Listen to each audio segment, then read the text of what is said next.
이해할 수 없고 받아들이기 어려운 상황을 만나시면 우리 성도님들은 어떻게 하십니까? 받아들이기 어려운 일, 이해할 수 없는 상황, 도저히 감당할 수 없는 어려운 일들을 우리가 마주할 때가 있습니다. 하나님을 알지 못하는 사람이라면 아마 조물주를 원망할 것입니다. 그리고 이런 일을 만들어낸 그 누군가를 끊임없이 마음속으로 생각하면서 그 사람을 원망할 것입니다. 그리고 저주할 것입니다. 그러나 하나님을 믿는 자녀들에게는 이마저도 쉽지가 않습니다. 교회 안에서 늘 하나님을 찬양하고 예배하고 살아온 성도는 이런 납득하기 어려운 상황을 만나게 되면 이런 부분을 받아들이고 또 그것을 해결하는 것이 참 쉽지가 않습니다. 하나님을 알지 못하는 이들처럼 자신에게 주어진 도저히 납득할 수 없는 상황과 사건에 대해서 대놓고 하나님을 원망할 수가 없습니다. 하나님을 저주할 수가 없습니다. 그래서 생기는 문제가 하나 있습니다. 그것은 바로 신앙과 삶을 분리하는 일이 여기서 발생하게 되는 것입니다. 교회에서는 하나님을 찬양하고 인정합니다. 예배 시간에 입술로는 하나님을 찬양하고 또 경배합니다. 그러나 삶에서는 하나님과 전혀 상관없는 삶, 그리고 하나님의 말씀의 원리와는 거리가 먼 삶을 살아가게 되는 것입니다. 이러한 삶과 신앙의 분리는 내가 지금부터 이제 나의 삶과 신앙은 분리해야지 이렇게 계획하거나 작정하지 않습니다. 전혀 그런 계획도 세우지 않고 작정도 하지 않지만 어느 순간부터 자연스럽게 이 일이 우리 안에 진행되게 됩니다. 그렇기 때문에 더 큰 문제입니다. 이렇게 신앙과 삶의 괴리, 분리의 아주 가장 대표적인 것이 바로 기도입니다. 이론상의 기도, 곧 성경이 가르치는 기도 생활과 우리가 실제로 하는 실천상의 기도에 차이가 있습니다. 괴리가 있습니다. 한 미국의 웹사이트에서 기도하는 사람들에 대해서 설문조사를 했습니다. 얼마나 당신의 기도 생활에 만족하고 있는가, 그런 설문을 했습니다. 그 설문에 참여한 사람들이 678명이었습니다. 그런데 그 응답자 중에서 나의 기도 생활에 만족하고 있다라고 대답한 사람은 23명이었습니다. 지금 이 자리에 한 500여 명의 우리 성도님들이 앉았다고 하자고요. 그러면 이 자리에 기도하고 가서 이 기도는 정말 나의 삶과 나의 삶 속에 하나님의 뜻을 이루어져 라고 자신 있게 말할 수 있는 분들이 20명이 채 안 된다는 얘기예요. 이 내용은 필립 얀시 목사님이 쓴 기도하면 뭐가 달라지나요? 라는 책에 있는 내용입니다. 이 책에 보면 또 다른 기도에 대한 예화가 하나 적혀 있습니다. 한 관광객이 예루살렘 서벽, 통곡의 벽이라고 하죠. 그 통곡의 벽에서 기도하는 유대인을 보았습니다. 그 유대인이 얼마나 기도에 심취하고 열정을 다해서 기도하는지 관광객이 떠나지 않고 그 유대인이 기도하는 모습을 보았습니다. 그 유대인이 통곡의 벽 앞에 서서 몸을 계속 앞으로 흔들면서 기도를 합니다. 그리고 어느 순간 손을 높이 들고 기도를 합니다. 그리고 가슴을 치고 기도합니다. 한참을 기도했습니다. 관광객은 떠나지 않고 그 유대인을 지켜보았습니다. 그리고 나서 이제 그 유대인이 기도를 마치고 났을 즈음 유대인에게 물었습니다. 무슨 기도를 그렇게 열심히 하세요? 그러니까 그 사람이 하는 말이 착하게 살도록 하나님 힘주세요. 그렇게 기도합니다. 그리고 가족들의 건강을 위해서 기도합니다. 그리고 세계 평화를 위해서 기도했습니다. 특히 예루살렘의 평화를 위해서 기도했습니다. 그때 관광객이 다시 물었습니다. 그렇게 기도하면 뭐가 좀 달라집니까? 그때 유대인이 대답합니다. 글쎄요, 벽에다 대고 그냥 소리칠 뿐이죠. 글쎄요, 벽에다 대고 그냥 소리칠 뿐이죠. 여러분, 오늘 이 자리에 어떤 기대를 가지고 오셨습니까? 하나님에 대고 그냥 소리칠 뿐이십니까? 강대상을 대고 그냥 소리칠 뿐이십니까? 저는 오늘 여러분이 그냥 벽에다 대고 소리친다고 말하는 유대인이 아니라 인격적인 하나님 만나는 은혜가 있기를 축복합니다. 오늘 우리가 읽은 본문은 두 가지 큰 질문을 가진 이스라엘 백성에게 하나님께서 주신 대답입니다. 첫 번째 질문은 이겁니다. 하나님은 우리를 구원하길 원하시는가? 두 번째 질문은 하나님은 자기 백성을 구원하실 수 있는 능력이 있는가? 하는 이 두 가지 질문이었습니다. 왜 이런 질문을 이스라엘 백성이 하게 되었는가? 그것은 바로 그 앞장인 이사야서 39장과 관련이 있습니다. 이사야서 39장에 보면 하나님께서 이렇게 말씀하십니다. 이사야가 히스기야에게 이르되 왕은 만군의 여호와의 말씀을 들으소서. 보라, 날이 이르리니 내 집에 있는 모든 소유와 내 조상들이 오늘까지 쌓아둔 것이 모두 바벨론으로 옮긴 바 되고 남을 것이 없으리라 여호와의 말이니라. 무슨 말입니까? 여러분이 성경을 읽으시면 이 배경을 조금 아실 텐데요. 히스기야가 이제 병 고침을 받았습니다. 기도를 통해서 하나님께서 그 생명을 연장해 주셔서 너무 기뻤습니다. 그래서 병 고침을 받았어요. 그 소식을 들은 바벨론 제국에서 사자들을 보냅니다. 축전을 보내는 거죠. 그래서 글과 선물들을 보냈습니다. 그 바벨론의 사신들을 맞아든 히스기야가 그 나라에 있는, 왕궁에 있는 모든 금은보화와 모든 곡관과 하나도 남김없이 모든 것을 다 보여준 것입니다. 그리고 나서 오늘 바로 본문의 이 심판의 메시지를 듣게 됩니다. 왜 이렇게 심판의 메시지를 듣게 됐을까? 좀 의아해 보일 수 있는 장면이죠. 그러나 이것은 단순히 심판의 메시지는 이 히스기야가 모든 곡간, 모든 내용물을 다 보여줬기 때문에 멸망당했다, 이렇게 볼 수 있는 사건이 아닙니다. 그것은 지금까지 유다의 왕들이 보여온 하나님 아닌 다른 것을 의존하려던 그 마음을 히스기야를 통해서 다시 한번 하나님은 보셨기 때문에 그 심판을 선언하고 있는 것입니다. 그러면 왜 히스기야는 바벨론의 사자들을 맞아들이면서 그렇게 남김없이 모든 것을 다 보여주었을까요? 너무 자신이 병 고침 받은 것에 기뻐가지고 흥분해가지고 들떠서 오버한 걸까요? 아니면 아직 병이 덜 나가지고 사리 분별이 덜 돼서 그런 실수를 한 걸까요? 그렇게 이유를 찾기는 어렵고요. 성경을 전반적으로 보면 바로 아스르 증후군 때문에 그렇습니다. 이사야 내용을 보면 히스기야는 아스르 제국에 의해서 포위를 당했습니다. 그는 너무너무 그 공격이 두려웠고 그래서 그 공격을 감당할 만한 힘이 없던 사람입니다. 그때 이사야 37장의 말씀입니다. 우리 한번 이사야 37장 10절, 12절 말씀 한번 읽어볼까요? 그 내용입니다. 시작.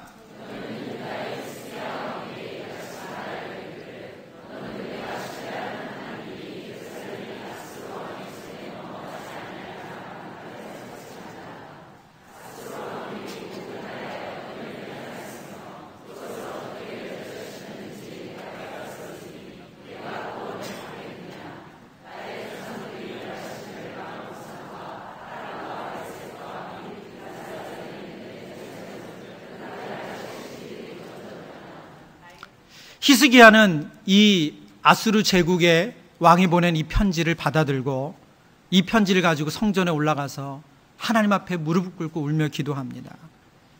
하나님, 저희 좀 살려주세요. 하나님께서 아수르 제국의 모든 군대를 하루아침에 다 죽이셨고 그리고 그 왕이 자기 제국으로 돌아가자 암살당해서 죽게 하셨습니다. 도저히 이길 수 없는 전쟁을 이기게 하셨고 그 위협으로부터 자유케 하셨습니다. 그런데 왜 히스기야는 바벨론의 사자들을 보면서 모든 것을 아낌없이 그런 하나님이 있었음에도 불구하고 왜 자신의 곡간을 다 보여주면서 바벨론의 사자들에게 잘 보이고 싶었을까요? 왜 그랬을까요? 히스기야는 또 이렇게 하나님만을 의지하며 자신이 도저히 이길 수 없는 적과 싸워야 하는 상황이 싫었습니다. 히스기야는 또 이렇게 가슴을 조이며 전전긍긍하면서 전쟁을 이기는 것이 싫었습니다. 그는 안전하게 살고 싶었습니다. 그는 바벨론 왕의 마음을 얻고 싶었습니다. 그래서 그 모든 것을 보여준 것입니다. 여러분, 누구에게 잘 보이고 싶으세요? 여러분, 누구에게 여러분의 속을 다 내비치세요? 여러분, 누구를 여러분의 집에 귀빈처럼 모시나요? 그분을 통해서 무언가 얻고 싶은 사람 아닙니까? 도움을 받고 싶은 사람 아닙니까? 히스기야가 바벨론 사자들에게 그랬어요. 그들의 마음을 얻고 싶었습니다. 잘 보이고 싶었습니다. 그가 또 힘든 일에 처할 때 바벨론이 도와줬으면 하는 마음이 있었습니다. 그래서 남김없이 아낌없이 모든 것을 다 보여준 것입니다. 결국 이것은 유다의 왕들이 지금까지 보여온 우상 숭배와 다르지 않습니다. 하나님은 우상을 의존하는 모습이나 바벨론을 의존하는 히스기야의 모습을 똑같이 보셨습니다. 그래서 그들에게 심판의 메시지를 선포한 것입니다. 역대하 7장의 말씀입니다. 역대하 7장에 하나님께서 솔로몬의 성전을 지으시고 나서 그에게 주신 메시지입니다. 그러나 너희가 만일 돌아서서 내가 너희 앞에 둔 내 율례와 명령을 버리고 가서 다른 신들을 섬겨 그들을 경배하면 내가 너희에게 준 땅에서 그 뿌리를 뽑아내고 내 이름을 위하여 거룩하게 한 이 성전을 내 앞에서 버려 모든 민족 중에서 속담거리와 이야기거리가 되게 하리니 이 성전이 비록 높을지라도 그리로 지나가는 자마다 놀라 이르되 여호와께서 무슨 까닭으로 이 땅과 이 성전을 이같이 행하셨는고 하면 대답하기를 그들이 자기 조상들을 애굽 땅에서 인도하여 내신 자기 하나님 여호와를 버리고 다른 신들에게 붙잡혀서 그것들을 경배하며 섬김으로 여호와께서 이 모든 재앙을 그들에게 내리셨다 하리라 하셨더라. 하나님께서 솔로몬이 지은 성전을 하나님 앞에 드린 낙성식 이후에 솔로몬의 기도를 받으시고 하나님이 주신 메시지입니다. 그들이 하나님을 섬긴다면 하나님께서 그 왕의 대가 끊기지 않겠다 약속해 주셨습니다. 그러나 그들이 하나님을 버리고 그들이 우상 숭배를 일삼기 시작한다면 하나님은 그들에게 어떤 일을 벌이실지 분명히 경고해 주셨습니다. 그러나 솔로몬부터 시작해가지고 그리고 히스기야 왕까지 이 우상 숭배의 일은 끊임없이 반복되어 왔습니다. 하나님은 오래 참고 오셨습니다.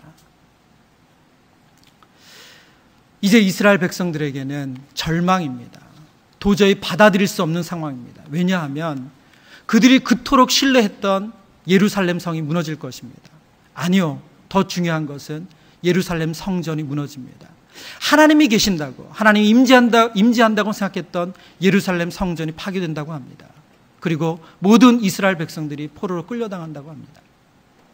이런 이들에게 해결되지 않는 질문이 있었습니다. 그 두 가지 질문이 앞서 말씀드린 질문입니다. 하나님은 우리를 아직도 구원하길 원하시는가? 하나님 여전히 우리를 사랑하셔서 우리를 구원하길 원하시는가? 두 번째 질문은 하나님은 자기 백성을 구원하실 능력이 있는 분이신가? 첫 번째 질문에 대한 답입니다. 우리 한번 보겠습니다. 우리 첫 번째 질문이 있죠. 그 답도 보여주시죠. 네. 첫 번째 질문을 제가 있습니다. 여러분이 대답을 읽어주세요. 첫 번째 질문. 하나님은 자기 백성을 구원하기를 원하시는가?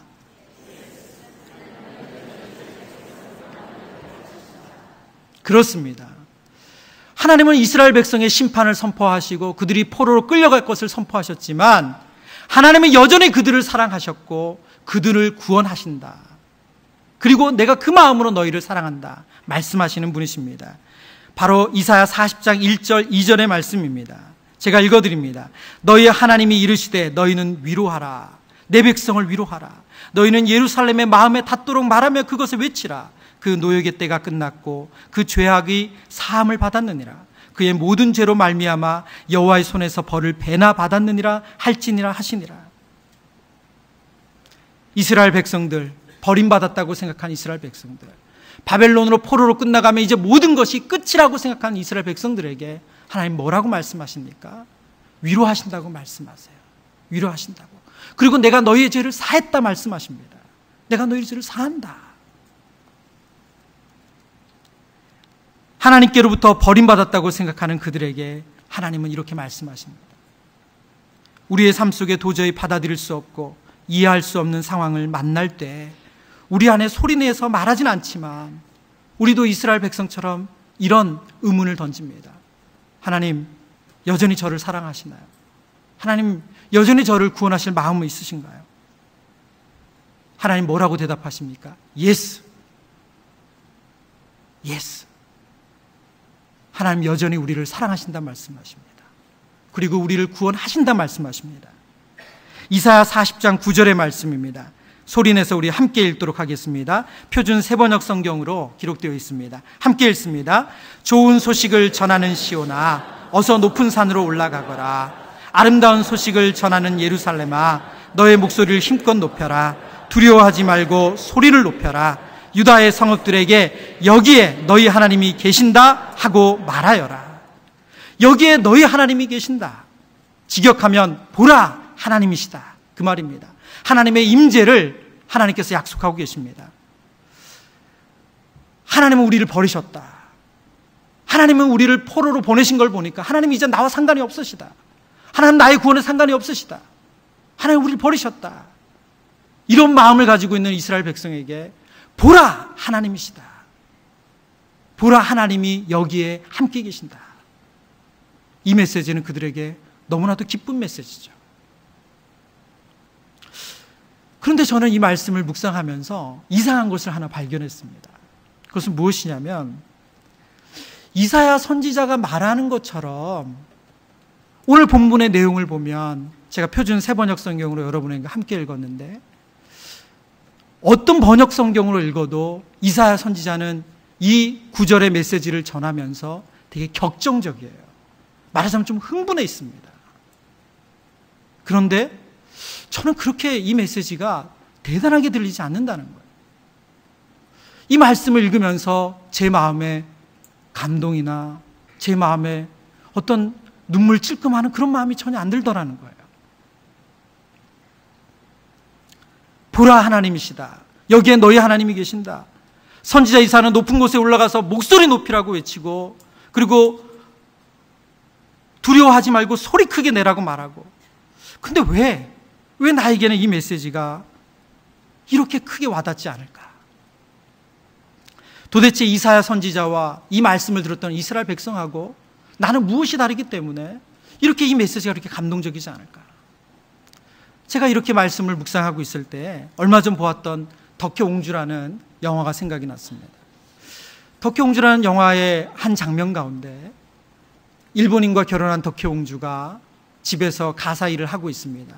그리고 그 앞에는 딸 정혜가 있습니다. 근데 라디오로 일왕이 자신들이 전쟁에서 졌다고 항복을 선언하는 이 일왕의 목소리가 나옵니다.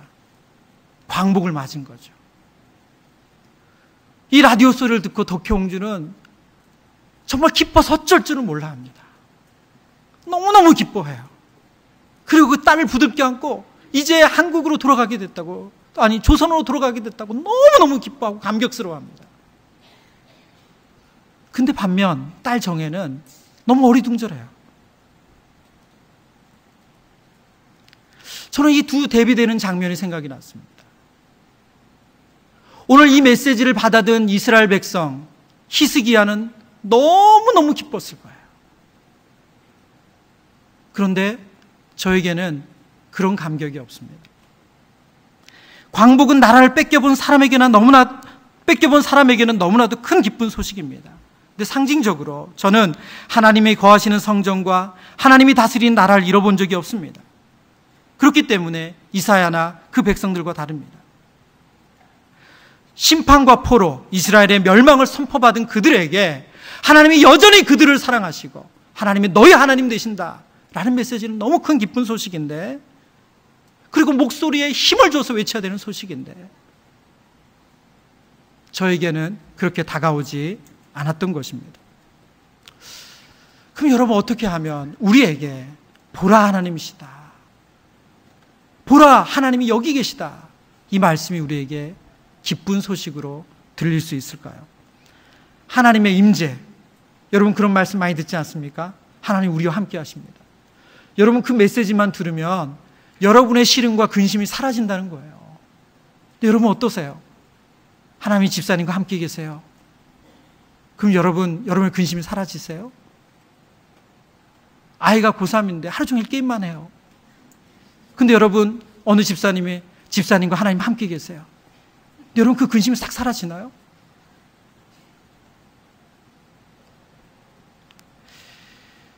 왜 우리는 하나님의 임재의 선포가 우리에게 기쁜 소식으로 들리지 않는가?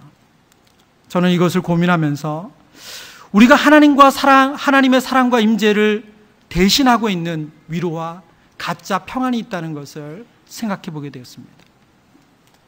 우리는 하나님의 임재가 잘 안 느껴지지 않으니까, 또 하나님으로부터 오는 평안이 우리에게 자주 임하지 않으니까 우리는 다른 것으로 위로를 삼고 다른 것으로 평안을 얻곤 합니다. 모든 사람은 하나님에 대한 갈망이 있습니다. 그래서 하나님께 사랑받기를 원합니다. 그런데 이 갈망이 잘 안 되면 우리는 억압을 합니다. 그러니까 상처를 받을까 봐 이 갈망에 대해서 억압을 하는 거죠. 며칠 전에 제가 집에 들어갔는데 아내가 저에게 말하는 거예요.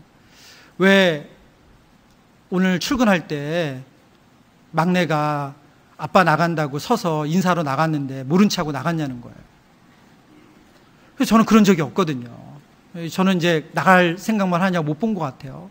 그래서 아이가 되게 섭섭해 했다는 거예요. 왜 큰아이, 둘째 아이랑 다 인사하고 허구도 하고 그리고 막내는 딱 나갔는데 쫙 나가버렸냐. 상처를 받은 것 같다는 거죠. 예. 다행스럽게도 확인해 보니까 평소의 관계가 좋아서 상처는 안 받았어요. 근데 여러분, 우리가 하나님께 이렇게 상처를 받을 때가 있습니다. 특별히 기도는 하나님의 사랑에 대한 확인이고 또 갈망입니다. 하나님께서 신실하게 우리 기도 응답해 주시면 우리는 하나님 나를 사랑하신다, 그런 생각을 가지게 됩니다. 그런데 우리의 기도가 응답되지 않으면 우리는 상처를 받습니다. 우리의 욕심으로 인한 기도였다, 그러면 그 상처는 그렇게 오래가지 않습니다. 그러나 하나님 이건 반드시 들어주셔야 되는데, 이건 하나님 들어주셔야 되는 거 아닌가? 그런 기도였다면 문제는 달라집니다. 깊은 상처를 받죠. 그 다음 우리는 하나님에 대한 욕구를 억압하기 시작합니다. 하나님에 대한 우리의 사랑받고자 하는 욕구가 없어지는 것은 아니지만 누르고 살아가는 것입니다. 왜냐하면 더 큰 상처를 받을 수 있으니까. 그래서 욕구를 인식하지 않으려고 애씁니다. 그래서 좀 더 안전한 것들에 집중하려는 마음을 가지게 됩니다. 이것을 심리학적으로 치환이라고 합니다.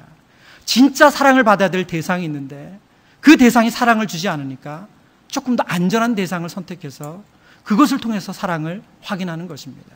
이것이 치환입니다. 하나님께 기도하면 거절될까 봐 우리는 우리 스스로 다른 어떤 것으로 그것을 대신하는 것을 만들어낸다는 거죠. 저는 이것은 신앙적인 부분은 아니지만 많은 사람들이 요즘 애완견을 많이 키우는 것을 보면 이런 치환과 연결되어 있는 것 같아요. 예. 어떤 사랑받을 대상으로부터 충분히 받지 못할 때 그것을 다른 것을 통해서 보상을 받으려 하는 거죠. 여러분, 하나님 대신 어떤 것으로 그 대상을 바꾸어서 하나님으로부터 와야 될 진짜 사랑을 대신하고 있습니까?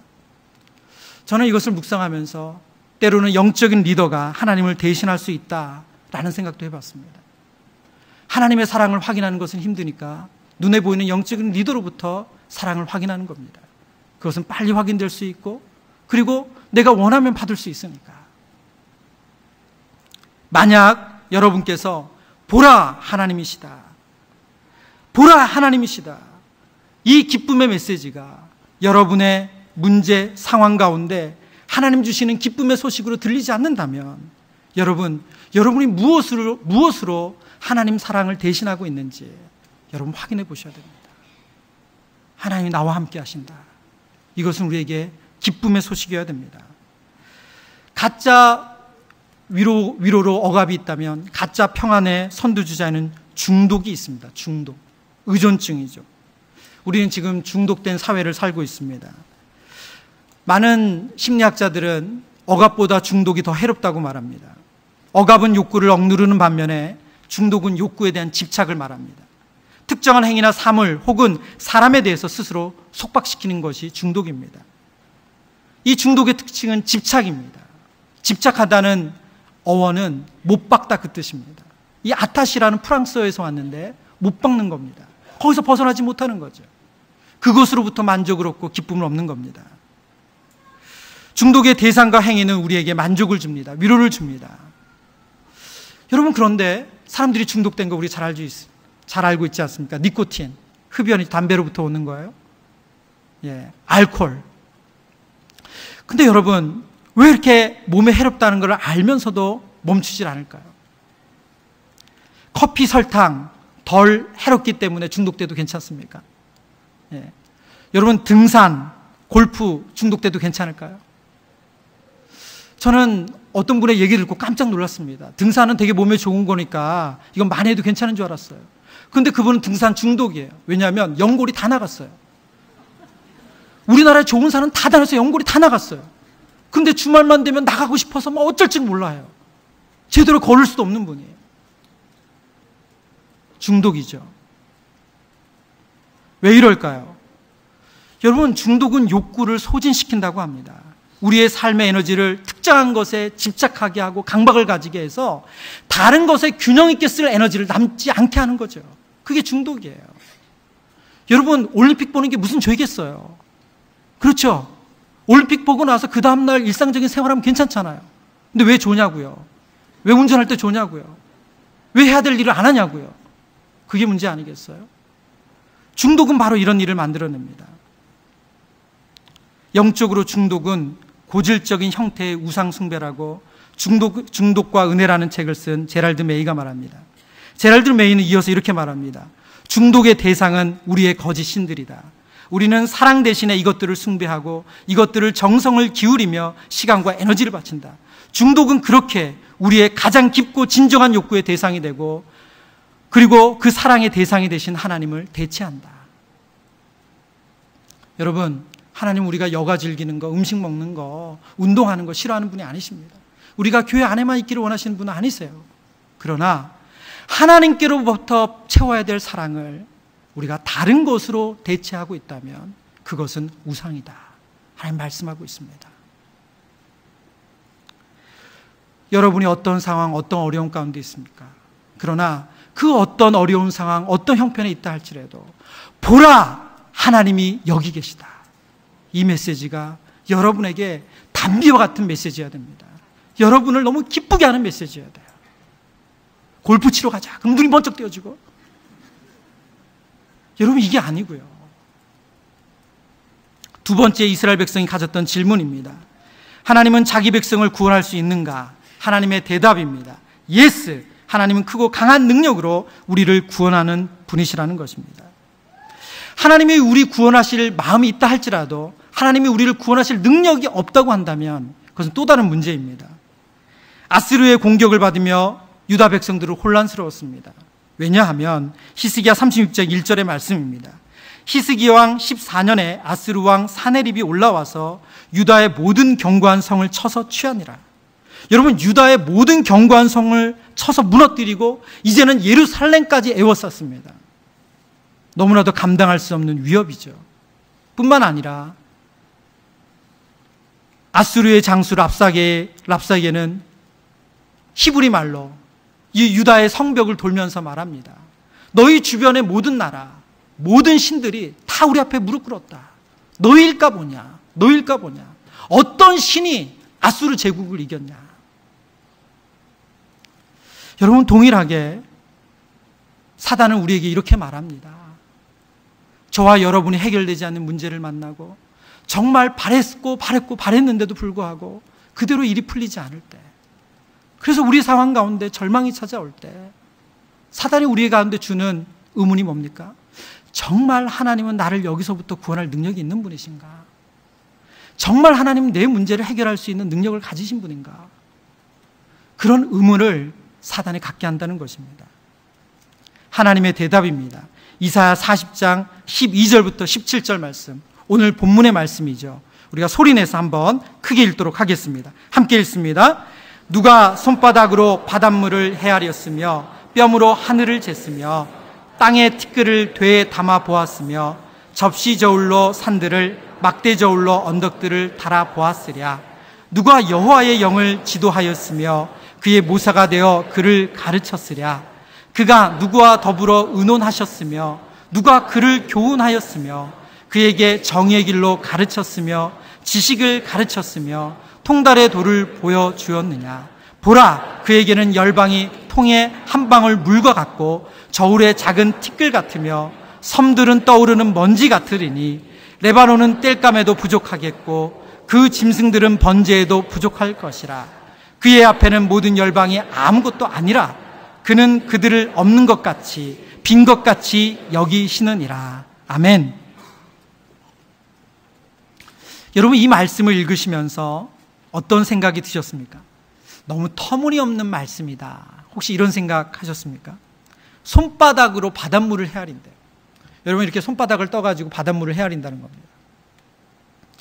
한 뼘을 펴서 하늘의 크기를 잰다고 말씀하십니다. 접시 저울을 가지고 산들의 무게를 재신대요. 막대 저울을 가지고 언덕의 무게를 잰다고 말씀하십니다. 모든 민족들은 여기에 들어가 있는 물방울 하나와 같다, 이렇게 말씀하십니다. 여러분, 하나님께서 과장하시는 건가요?